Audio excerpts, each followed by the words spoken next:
I do like when I get a tan. You know, I don't like to be super white, but I always have this process where I burn like the first few times I go out, and then once my skin has a great job of adapting, it just gets dark. I do get raccoon eyes. I should probably take my sunglasses off just for the ride home, now that I'm thinking about it. Just because I don't like to have those raccoon eyes, bro. Raccoon eyes, okay? I know raccoons are cool, but no, I like to get sun underneath my eyeballs too. I don't know, I'm just being stupid. I'm just being stupid. I like to be stupid sometimes. I think it helps me grow. It helps me progress. You know, where it's like that growing process. You know, where I'm like, hey, look, I'm gonna not take myself too seriously, which is what I'm trying to do. I'm trying to not take myself too seriously. If I take myself too seriously, then I start thinking like I'm special, and I don't want to think that. You know, I'm just some average dude. So I want everyone to know that I'm just this average dude trying to get ripped. And when I say ripped, I mean my own version of ripped. And here we go. You know, I got to put in the effort. You know, I realize, you know, if I don't put in the effort, oh, you know what? I got to switch my watch to my other wrist, because I always find it strange. Not strange. I always think it's silly when my wrist is like white, because I'm always wearing a watch out in the sun, and then I'm like, yo, why do I have this white tan line? Like I'm like from the Midwest. I wasn't born in the Midwest. I just spent a lot of time in the Midwest. That's what I'm talking about. All right. Shout out to anybody who's ever loved somebody. I'm going to put my hands up. No, I'm kidding. Oh, man.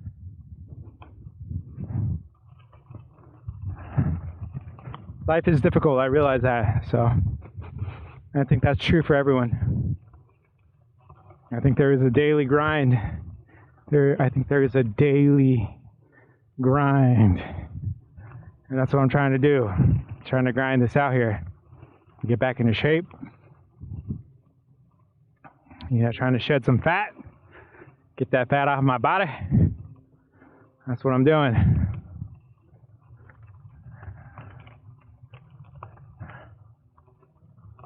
Whew. It has gotten warm though. You know, we go from, I'm sure other places are like this as well, but you know, in southern Nevada, we don't have that in-between zone. It doesn't go, it's either cold, you know, we got a couple weeks of, you know, where it's that sweet spot, and then boom, it gets super, super hot. I know other places, they have all 4 seasons. I do appreciate that. I do appreciate locations that run through all 4 seasons. And look, I'm just exaggerating. I'm over-exaggerating. Like, I know we have all 4 seasons here in southern Nevada in the desert, but it just feels like we go from cold, and I know you're like, cold? You don't know what cold is, but I think it's a different kind of cold, you know? Like, in the desert, you have these winds, these crazy winds that just suck all the heat out of your body. At night, obviously, during the winter. And then obviously everyone knows, you know, you would get 115. So I know people in Phoenix. Shout out to Phoenix. I've visited quite a few times. Shot quite a few IDPA matches there. But I know people are like, well, we get in the 120s. And I'm like, yo, bro, I'm not trying to compete with you. I know it gets hotter in Phoenix and in Arizona in general, but I'm just saying my experience here. So I think 114, 115, I think that's pretty hot. I really do. That's why I'm a big, huge fan of the Bay Area. You know, I've going to high school, middle school. I remember I could wear shorts all year round. You know, I just very pleasant, and I got spoiled. You know, I did. I got to grow up. That's why, you know, I tell people things in I know my wife says I'm being sarcastic, but I'm not. You know, when I tell people, look, I have nothing to complain about. I was born in the wealthiest country on planet Earth. I've had everything handed to me. I really have. You know, I've visited countries where, in the third world, where like literally they have nothing. You know, it's heartbreaking to look at somebody who had to sell an organ just to support their family. So I'm grateful to my mother for exposing me to that. And that's why I'm like, you know what? I don't have anything to complain about. I really don't. I got a roof over my head. I got food. My health, even though I'm overweight, I'm motivated and focused on trying to get back into shape. So at the end of the day, I'm like, you know, I mean, if hypothetically I'm not around the people that I want to be around, I always remember that it could be far worse. You know, it can always be worse and it can always be better. And I like to think that as long as I'm positive and respectful and appreciative to life, things will work themselves out. You know, and then eventually I think I'll be around people who appreciate my company and I appreciate their company. And I think that's the whole point of life. You know, I don't think there's a point in saying, oh, well, you know, this guy's an asshole or this woman's an asshole. I think the reality is we all have people out there that mesh and really we get along with better than others. And I don't think there's anything wrong with, you know, me saying, you know, and I think that's why the term consciously uncoupling, I think there's a lot of truth to that. You know, I can appreciate my wife and respect her as a human being, but I can also acknowledge the fact that, you know, I don't want to be in a relationship with her. And if we have 2 kids in common, I think we can also be adults and be like, you know what? Hey, you know, we can be respectful to each other. And who knows? I'd like to believe that maybe there's someone else out there that she would rather be with. And maybe, who knows, maybe there's someone else out there that I would rather be with. I think that it's silly to think that someone has to lose for another person to gain. I think the reality is that we both can gain by being honest and respectful with each other. You know, I think that a relationship can turn into something else, you know, or the fact that maybe, you know, we started out as really good friends and appreciating each other's company, and maybe that's what it turns into, just a solid platonic friendship, you know, like where I can be like, you know what, maybe we don't. And I think there's a lot to that. I think there's a lot to acknowledging that maybe, you know, it's difficult to find someone that you really want to wake up next to, you know, and if I'm not that person for her and she's not that person for me, I think it's best to always be honest with each other. And I think that that's how you make progress. I really do. I think the more you try to hide or lie to yourself, I think the worse off the individual is, you know, because I think really when we lie, the only person we're really lying to is ourselves. Because, you know, the reality is everyone else really knows when we're lying. I really believe that. And that could be my own thing. You know, I think that, you know, I'm not saying that you have to agree with me, but, you know, I've always believed that either you pay now or you pay later. And I think when you try to avoid the pain of paying, it just compiles. And that's why maybe I'm looking at myself and saying, well, maybe I've been lying to myself for far too long, and maybe that's why I have to lose everything. You know, maybe that's why I have to lose everything, because I've been lying to myself. Who knows? Maybe, and I've been saying this from the beginning. Maybe, you know, when I'm talking, I'm speaking to myself, because I know I'm the only one listening to me, and the only one who's taking my words at true face value. I know that a lot of times when other people listen to you, they're just listening to try to find holes and try to twist your words. And that's why I'm like, I'm the only one who can take myself at face value and be genuine. So maybe I'm just speaking to myself. Maybe that's why, you know, I have to lose everything. So that way I can realize that, you know what, you had to lose everything because I wasn't being honest with myself. And, you know, when things don't work out, you just have to acknowledge that they're not working out and let things find that course correction and things. I think it's important too. I was discussing this with my son. I know he's only 4, but because he said he'll say I'm scared, and I'm like, well, Dami, you know, it's important to realize that, you know, it's okay to be scared, but we can't let that fear dictate what we do, you know. And I get it. And like having these conversations with the 4-year-old, but he's a smart kid. He's an absolutely smart kid. And I would much rather push him, and by push him I mean like really discuss things with him. And I think he'll, as long as I'm not being forceful with it, you know, I try to be patient. I think that's important. I try to be patient. And I think in good time, who knows, maybe we'll be having these amazing conversations together. And that's what I enjoy. That's one of the things I enjoy greatly, is just having conversations with people. You know, for me, it's not a matter of right or wrong, let me prove my point. No, I don't really care.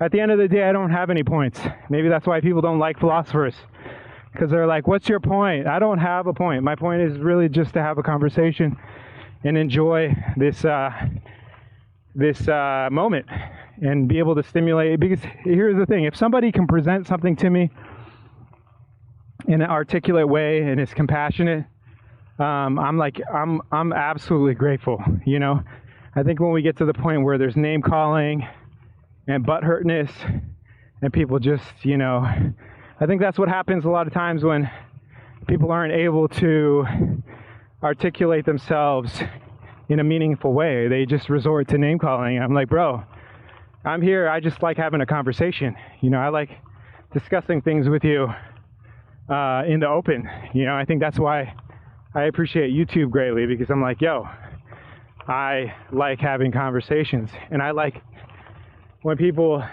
can dispute my arguments with professionalism. That's the one thing I really am very grateful for, is professionalism. I think that's how we can all move forward. We can all make a difference and get better, is when you're professional. I think that's, you know, shout out to Colin Noir, you know, when they put pro on, you know, I got MacBook Pro. It's such a good line. It's like, you got a MacBook Pro, and what's this, Air? Shoot, I can't remember all the products. iMac Pro. You know, shout out to the Hellcat Pro. You know, that is a badass firearm, in my opinion. Talk about a professional CCW weapon. That is absolutely it. That's definitely what you want to get, is a Hellcat Pro. I think that's definitely on my short list, my very short list of what I'm considering. So I'm just taking out one earbud here, because I'm not sure why this individual has stopped here in the middle of the road. But, you know, it could be for medical emergency, or who knows? Who knows why someone stops.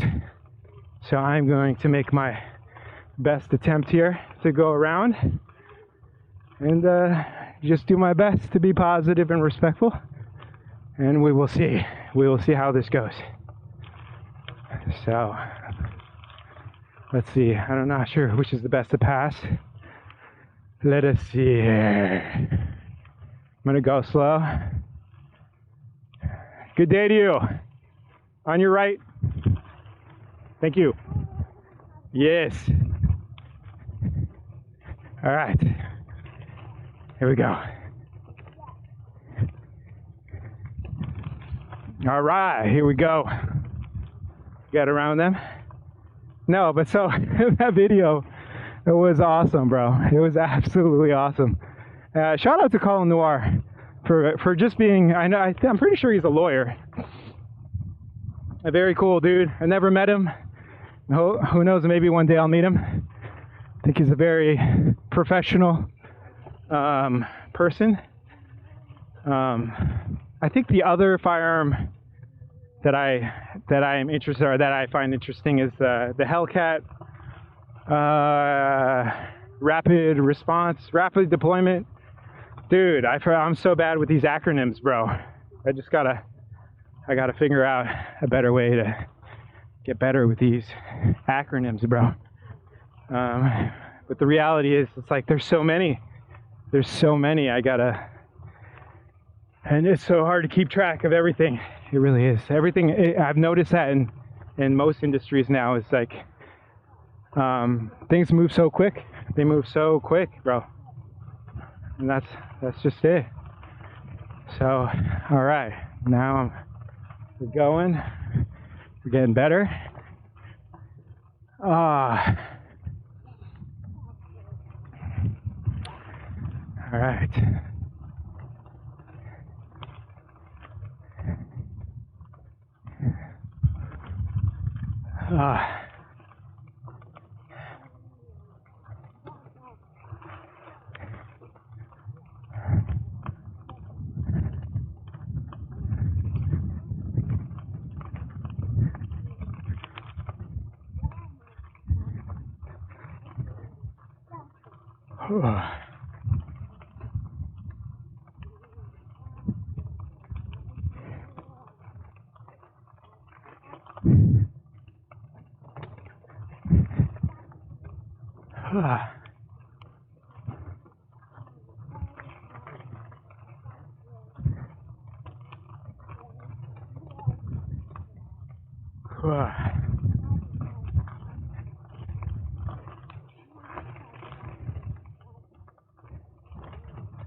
Yes.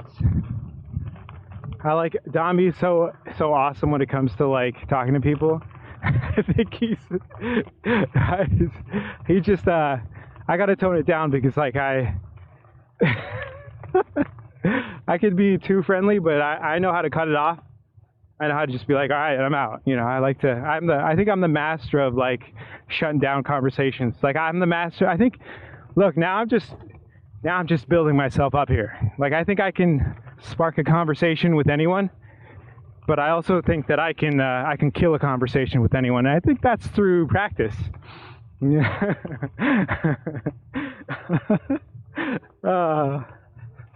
I think there is an art. I think that's why they call it verbal judo. Verbal judo. You know, I'm not a fighter, but I focus on verbal judo. Okay. There's absolutely something to being able to use your words as karate chops away. No, I'm just messing around, okay? Please, no one, don't cancel me for that. I just like being silly with my own voices. When I make fun of someone, I make fun of myself. You know, that's how I used to talk. But then I changed the way that I talk. I said, look, this was not working for me. I had to change the way I talk. No, I think there's something to being able to change the way you talk. Look, I'm trying to work on these different abilities to speak differently, okay?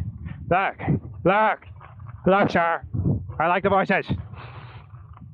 I just like, no, what is it? The character, what's that called? Character acting? I forget what it's called. Look, I'm not good at words. You know, I'm trying to do better with the words. Those things, they call those words. You know, they call them words. You know, I know people say, look, this guy doesn't know how to speak English. I'm like, I know, it's okay. English was my second language. I mean, actually, I learned English and Spanish at the same time, so I don't know which one was first and which one was second. I know third was French. I did take French for a few years. Parlez-vous anglais? No. Un, deux, trois, quatre. Okay, no, there's a song. Man, what was that song? I love that song. Now, see, you're putting me on the spot. No, I'm putting myself on the spot here. Oh my gosh, I forget. I'm gonna have to get back to you. But there's this one French song. It's like a kid's story song. I love it. I remember it from my childhood. All right, I gotta keep my ears open in case this amazing couple that I pass by decide to pass me. You know, I like to tell people, I'm like, yo, and I get it. You know, when you're in a car, usually you pass on the left. But, you know, like environmental reasons, I might say, look, it seems a little more easy. I didn't see if there was a passenger. And I always like to think about those things because I'm like, I don't want, even if say it was not on purpose, I don't want him to open the door when I'm about to pass by and then I get put in a bad situation. I remember seeing that on the news like a long time ago. A guy was riding a bike in San Francisco, and I don't know if it was on purpose or not. I guess the reality is you'll never know because the person might say, oh yeah, it's an accident. But I remember someone just opened their car door and the guy literally, he went like flying because the bike was stopped by the door and he kept going. So in my mind, I was like, well, I could see, I don't know if the video, I'll have to look back later on the video, but I could see there was a driver in that off-road vehicle. I did not know if there was a passenger or not, so I said, look, I'm gonna pass on the right. And then look, I'm just walking you through my own mind. I think it's really important. This is one thing I love to do. And I was very grateful being able to be in the educational field, or I'd say field training, is I love discussing things. I could probably spend more time discussing things than actually doing things. And maybe that's why people are like, this guy never gets anything done. Well, because I like to talk about it. So I like to, look, I can explain, kind of walk through why I do what I do. So I said, look, I'll pass on the right. Hopefully, maybe there isn't a passenger. And it makes more sense to me. And it makes sense to me to also vocalize, passing on the right. That way, everyone knows I got on video. No, I'm actually feeling more and more comfortable recording. Because I realized that, recording, so I know in certain communities feel like very vigorously against recording themselves. I know that was a thing when we first got body cams. And I'm just speaking for me, my own personal. But then I come to the realization that any tool can be an advantage or disadvantage. So if I know what I'm doing is the right thing, if I know what I'm doing is being positive and respectful, then I have no problem with recording myself. I think that actually, in a lot of ways, maybe the application of a body cam for a civilian might actually be a really good thing, because then you have your own. And I know people are like, well, what about my cell phone? Well, yeah, but I think that cell phone, unless you have a way of clipping it onto your shirt, like I just think that, cell phone might not be ideal, because then you're eliminating one of your hands. So who knows? I mean, some people, I've seen this on Amazon, and I might consider getting one, but they have these little cameras that you could clip on your shirt. And then hypothetically, if I'm in a situation that I'm feeling like this is not a good situation, I could just hit the button and then start recording. Look, I'm saying that it might be something to consider. I'm talking to myself at the moment. It might be something to consider, just for documentation, I know a lot of people are like, well, what about the application of, the rights of privacy? Well, I mean, that is something I would consider after the fact, because the reality is, and I don't know how things are state per state. All I know is the state that I live in. But if you're in a public, from my understanding, when you're in a public location, there's no individual right to privacy. So if I'm driving on the road, I can record, right? Because I'm on a public roadway, and that's where I think in a private business, that's the other thing too. If it's posted, no recording, well then obviously, you have to, but the reality is, if I walk into a location and there's no signs posted saying I can't record, I'm going to record. Or I'm just saying in that instance, I'm going to record. And if say a representative of the business comes and says, hey, you can't record, then I would politely just shut it off. But I don't think that applies for, what the application that I'm talking about. I think, that the reality is, if hypothetically I just wear a camera on my body as a civilian, and hypothetically I'm in a private place, and I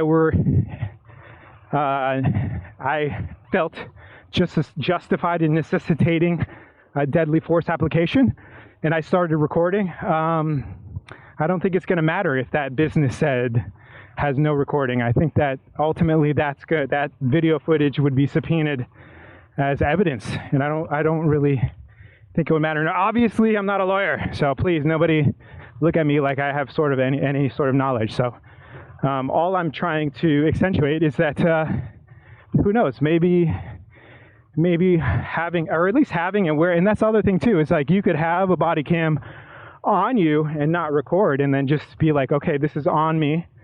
And you know, if I feel the need to use it, I will, and if I don't, I won't. I mean, that's all that, you know, that it goes back to the concept of the firearm as personal defense also, you know, the whole concept of, and that's what I appreciate about Jeff Cooper, you know, and he goes into detail in his book explaining how, you know, a pistol is primarily a defensive weapon, because I'm not drawing a pistol for long range applications. I mean, look, that's not to say that some people can't use a pistol and effectively at long range, but he just accentuated how like a rifle is an attacking weapon, because you're engaging targets at range, at a distance where that target would not be able to fall under the four parameters that we spoke about earlier, right?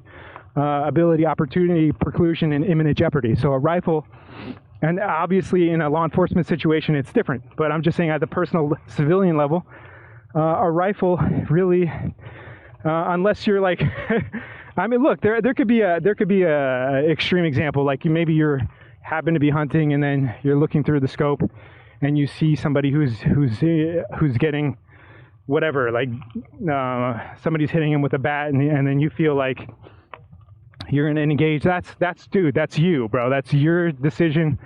You know, you decide what you're gonna do. But I'm just saying, conceptually, what Jeff Cooper was saying, like as a general rule, a rifle is an attacking weapon and a pistol is a defensive weapon, because when you deploy your pistol, and even in law enforcement, generally it's going to be at a very close distance, and it's going to be when you have already been engaged by whatever the person that's attacking you. So I agree with him in the general rule, and I know that at the extremes, you know, there's always going to be an exception to the rule when we're talking about extremes.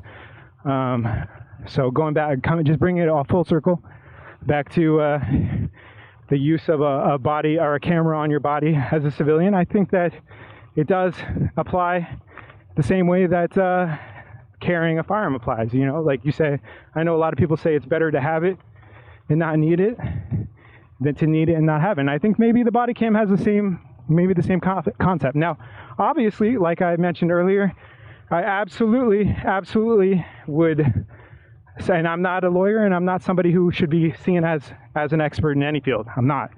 But I definitely would make my preparations mentally and physically by not only knowing the laws of the location where you live or where you're planning to go, and making sure that you're following all the laws that you need to, but also understanding, you know, like I said, the four pillars of self-defense there. And I'm not saying I'm an expert, but understanding when the ability, opportunity, preclusion, and imminent jeopardy are accentuated to the point where you are justified in using deadly force. So I think that's imperative on the individual to make sure that they know when and where and under what circumstances they can apply deadly force. And I would not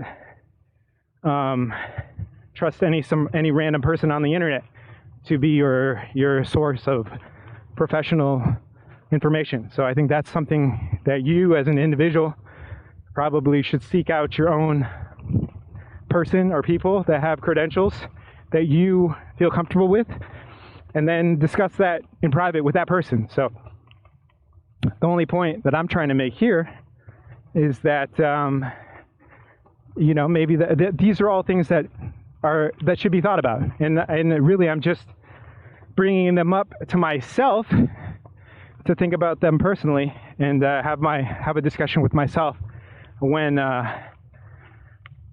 you know, and be like, you know what, maybe, because I'm just saying, I have been looking into those little cameras that you could clip onto your shirt, and I'm like, well, you know what, maybe and I think that, you know, maybe like the application of deadly force in the use of firearms at a civilian level is an extreme. You know, I think that maybe even just, you know, like, I'm very grateful that my wife and I, you know, we're kind of at the end of our marriage, but we can still be positive and respectful towards each other, because I think that we're both adults.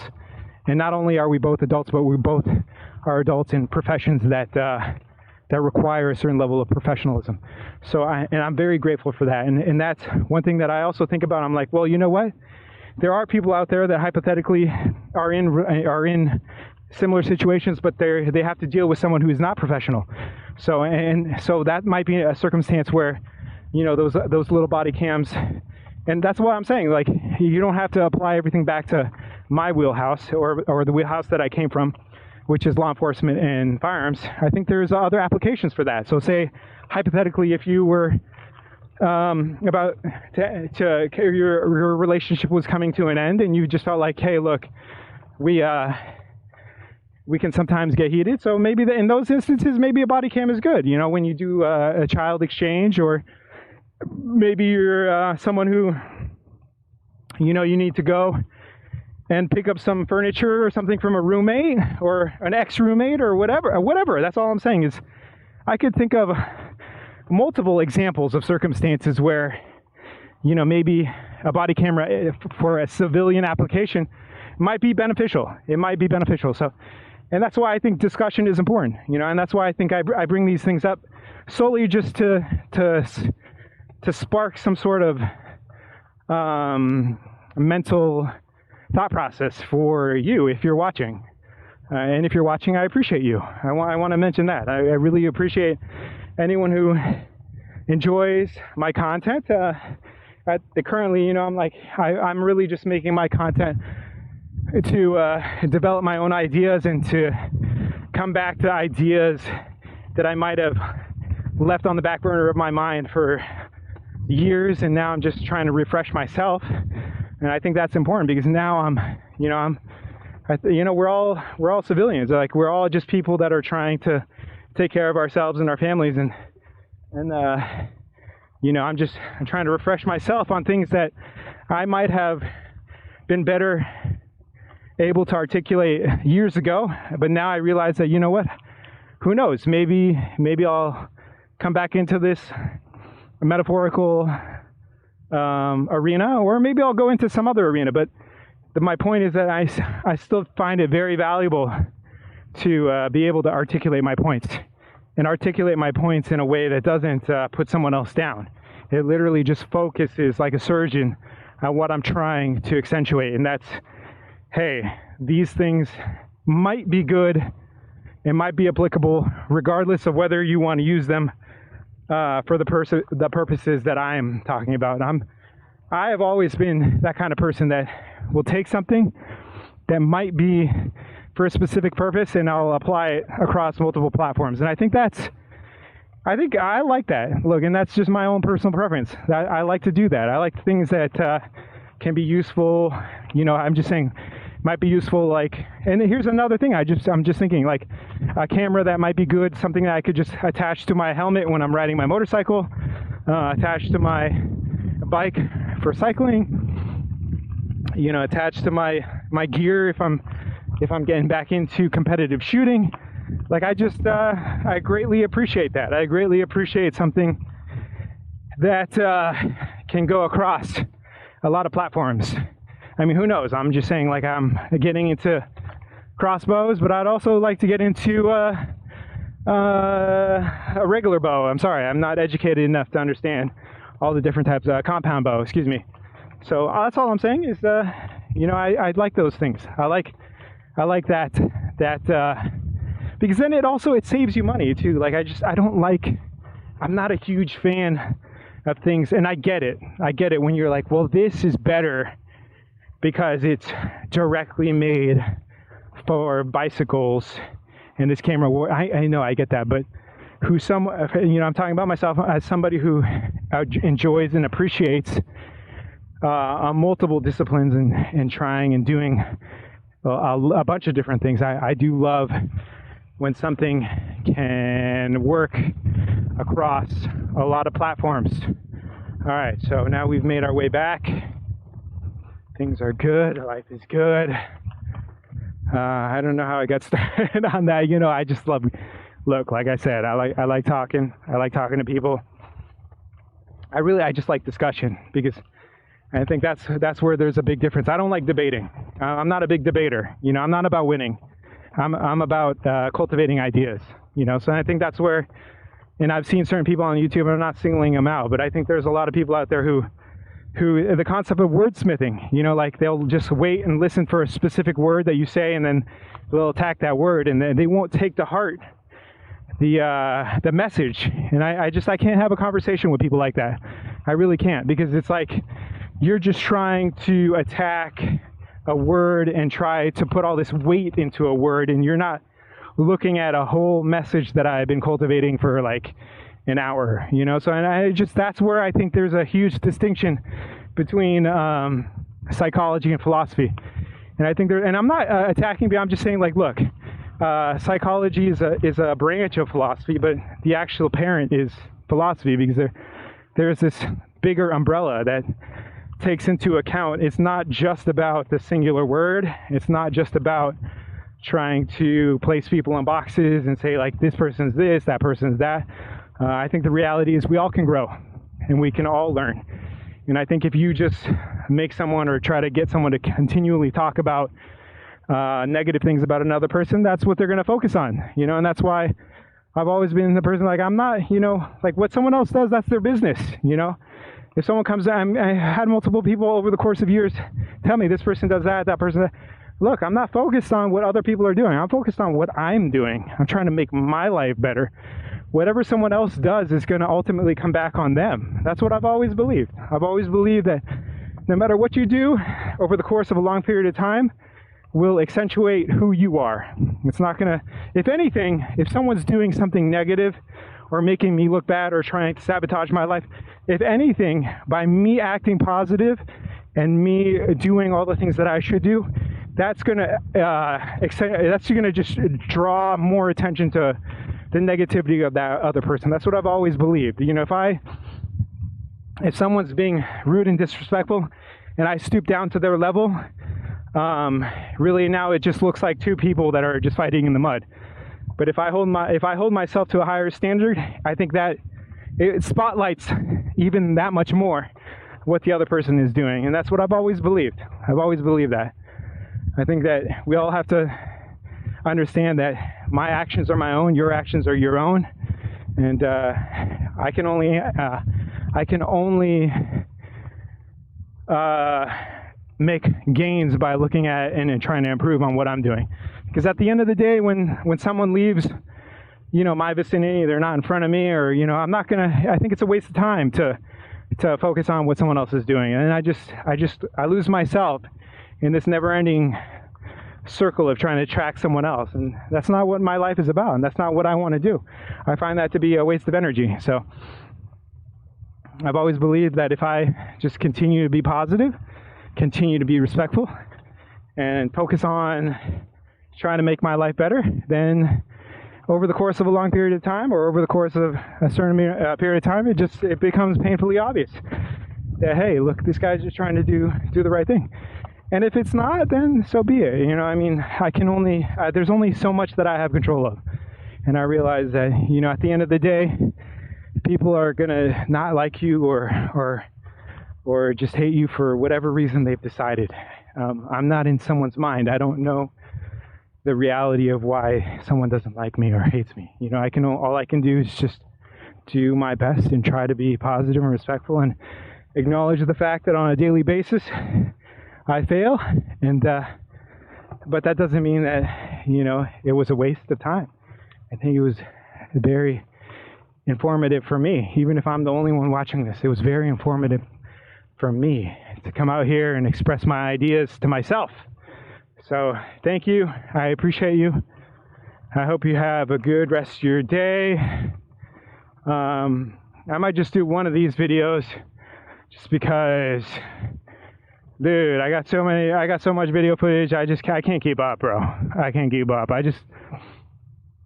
I'm like, bro, I can't.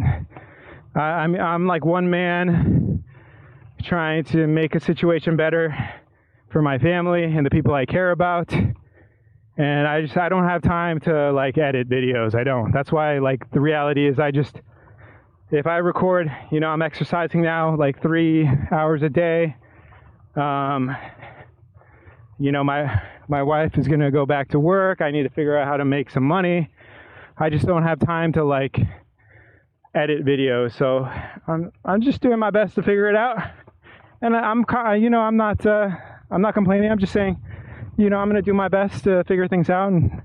But the reality is, if there was someone out there that loved, well, number one, I would have to find someone who actually enjoyed my content, and then someone else that I would trust that would edit it in a way that I would appreciate. So that's something that definitely would be, that's a personal thing. You know, I think that it had to be someone that I really trusted. So, and you know, trust is something that it's hard to find nowadays. So that's why I'm okay with just uploading these really long videos.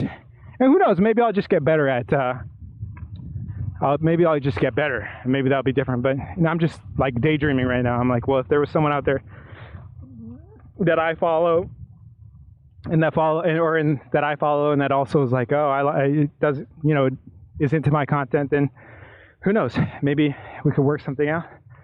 We can do something that I think would benefit both of us. That's I think what's important is, you know, I'm not looking to take advantage of someone, and I don't want someone who's going to take advantage of me. I think that, I don't know what I'm saying now. Look, I'm just bringing this to a close. Thank you for joining me on this excursion. And by excursion, I just mean it's a man and his son riding their bicycle. Actually, I'm riding my bike and Dami's watching his tablet. So I just want to say thank you, Dami. If you watch this at a later date, who knows, maybe it's 10, 20, 30, 40, maybe 100 years from now. No, I'd like to believe that, you know, Dom, I'd like to believe that you don't know everything. I don't know everything either, but I'm hoping that, you know, I know that my life is not infinite, it's finite. There will be a day when I'm no longer alive, and I'm hoping that, who knows? I'm hoping that, you know, maybe one day you'll watch my videos and be like, my daddy was silly. Excuse me, my daddy, I know you're a kid now, my dad was a silly guy, but I appreciate him because, you know, he took that a little bit of extra time to record himself and try to develop his ideas and put it on a platform that lives on. And who knows, maybe one day you do watch it, and maybe, I'm just saying, who knows, maybe you're not the only person that cares about me. I'd like to believe that, whoa, there was a lizard, I didn't want to run him over. No, look, here's the thing. I know Jace, shout out to Duck Dynasty. I appreciate those gentlemen, but you know, I'm not going to kill an animal unless I'm going to eat it. So I didn't have a plan of eating that lizard. So I'm like, you know what? I can swerve. I can miss this guy. And shout out to Rango. Now I'm just being so dumb. Okay. No, thank you to everyone on YouTube. Look, thank you to everyone on YouTube. I know that I am not at your level. All the people who have prominent channels, look, I know I'm not at your level, but I can still have fun and just use this moment and to say, look, I appreciate you. And no, going back to my son, you know, like that's all the thing I realized. I'm like, you know, as someone who risked his life every day for 10 years, that's one thing that actually I'm grateful for. I'm grateful for every single day. When I would go to work, I realized that there was a good probability that I would not go home at the end of the day. So it helps you really, it's an eye-opener, and it really helps you kind of be honest with yourself and say, look, I got to make sure that I'm living in the best way I possibly can, because every day might be my last. And I don't think you have to do an extreme job in order to feel that way. I think that the reality is, you know, like my father and my grandfather, I don't think either one of them knew when they were going to die. And that, you know, it's just one of those things where you make the preparations when you finally realize that you need to make the preparations. And I don't think there is a too soon for that. You know, I think that as long as you realize any day could be your last. And I'm not saying to, you know, put all the chips down and make every moment like extreme. I'm just saying, like, to come to terms with the fact that, you know, today could be my last, and so I'm gonna be the best person I can, and I'm gonna take advantage of the circumstances and situations in a positive way if I can, and if it's beneficial for me. I'm not gonna compromise tomorrow in order to try to make today better. And I think that's where it gets kind of confusing. It gets kind of confusing because I know some people will say, well, you mean YOLO? You mean, are you trying to tell me to YOLO? Like to put it all down? No, that's not what I'm saying. I think there's a fine line between making the best possible situation I can for today without like compromising my tomorrow. If I'm gifted the ability to be alive tomorrow. That's not my father, my grandfather, they both passed away in their sleep. So that's one thing is like, and that's the thing I've seen even recently, that a lot of times there's a lot of people, they get taken from us at a very young age, even half the age that I have now. That's why I'm very fortunate to be here very soon, be turning 41 years old. That is a lot. That's a lot of time that I've been given on this planet. So that's even more reason for me to be like, you know what? I'm very grateful. I'm very grateful. Absolutely grateful. And I'm hoping that I can continue to work hard and be positive, and maybe I can motivate someone else to exercise and take care of themselves. And even if, the truth is the circumstances of the end of your life might be outside of your control, but the one thing you can do is try to make your life the best you possibly can. And I think for me, that's eating, or trying to be as healthy as I can with my food intake, with my exercise, and with the thoughts that I let into my head, and the thoughts and the ideas that I cultivate within my own mind. I think that's very important as well. I think a lot of times we don't think about that. You might be eating healthy and exercising, but what are you thinking about? And when I say that, I'm saying it to myself. What am I thinking about? Am I thinking about positive things? Am I thinking about ways to help the people that I care about? Or am I just being rude and disrespectful in my own mind? And only I can know that. And I think that over the course of time, that can either help you or hurt you. And that's it. That's all I got. Thank you. I love you. And have a blessed day.